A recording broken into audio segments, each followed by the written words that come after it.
अस्सलाम वालेकुम दोस्तों, उम्मीद करता हूँ आप बिल्कुल ठीक ठाक होंगे। आज है 20 अप्रैल सन 2025 और दिन है इतवार का।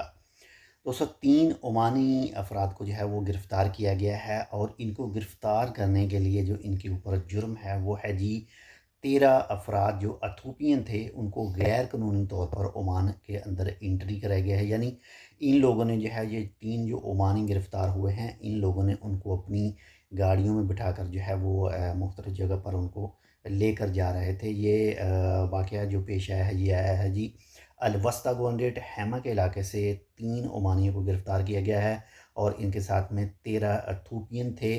बाकी मुख्तलिफ़ जो ममालिक के लोग हैं वो ओमान के अंदर गैर कानूनी तौर पर एंट्री करने की कोशिश करते हैं। जो पकड़े जाते हैं वो फिर पता है उनके साथ क्या होता है, कानूनी कार्रवाई उनके साथ की जाती है और फिर उसके बाद में उनको उनके मुल्क में जो है वो डिपोर्ट कर दिया जाता है।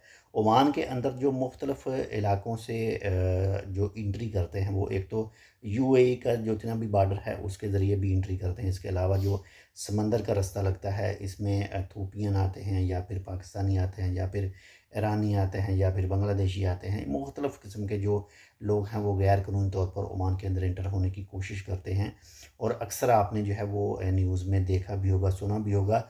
लेकिन एक ख़ास चीज़ जो है वो इस वक्त आपको सुनने और देखने को मिल रही होगी कि पहले जो है रॉयल ओमान पुलिस की तरफ से जो है वो नेशनैलिटी अनाउंस नहीं की जाती थी। सिर्फ़ यही कहा जाता था या तो अरब कंट्री कहा जाता था, अरब नेशनल कहा जाता था या फिर एशियन कंट्री कहा जाता था। लेकिन अब जो है वो बाकायदा उन ममालिक का नाम भी लिया जाता है जिन ममालिक से उन लोगों का ताल्लुक़ होता है। तो एहतियात सबसे ज़्यादा ज़रूरी है। इसी के साथ-साथ जो चेकिंग है, वो भी काफ़ी ज़्यादा सख्त किस्म की हो रही है। यानी वैसे है तो ये रूटीन की मामूल की चेकिंग है, लेकिन थोड़ी-सी पहले से जो है वो थोड़ा-सा जो है वो सख्त कर दिया गया है।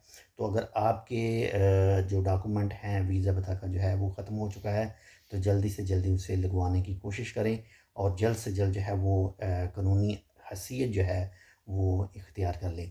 ताकि आप कानून से जो है वो बच सकें और सेफ़ रह सकें। मिलते हैं आपसे दूसरी अपडेट के साथ, तब तक के लिए अल्लाह हाफ़िज़।